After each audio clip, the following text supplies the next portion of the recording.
Ever had a gastroscopy or colonoscopy? Annoying? Sure, but trust me, it used to be way worse. Let us rewind to 1868. German physician Adolf Kussmaul wanted to take a peek inside the human stomach. But there was a problem. No flexible scopes, no fiber optics, no anesthesia. So what did he do? He called in a professional sword swallower, circus style, and slid a metal pipe down the guy's throat. That was the first ever recorded gastroscopy. No sedation, no numbing spray, just a pipe, some mirrors, and a guy used to swallowing blades. Early gastroscopes looked like they came from a plumber's toolbox.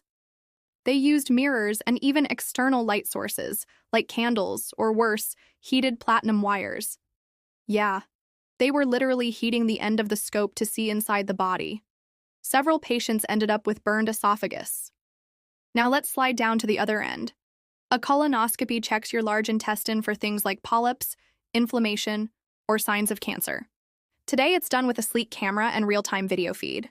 But in the 1960s, doctors performed colonoscopies blind. I'm serious. They stared into a rigid tube like they were captains navigating a submarine through a colon. And that submarine? It was often 2 feet long and took 2 people to operate. One guided, the other pushed. No camera, no monitor, just intuition and vibes. But things took a sharp turn in the 1950s. Enter fiber optics. Physicist Harold Hopkins and Dr. Basil Hershowitz developed a flexible, light-transmitting scope. Revolutionary stuff. Want to know how they tested it? Basil swallowed the prototype himself. Let that sink in.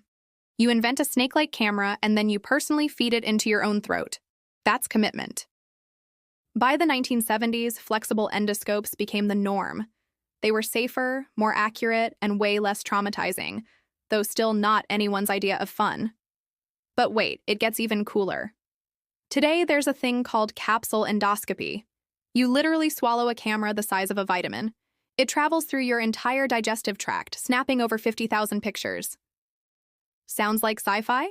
It was actually inspired by missile guidance systems.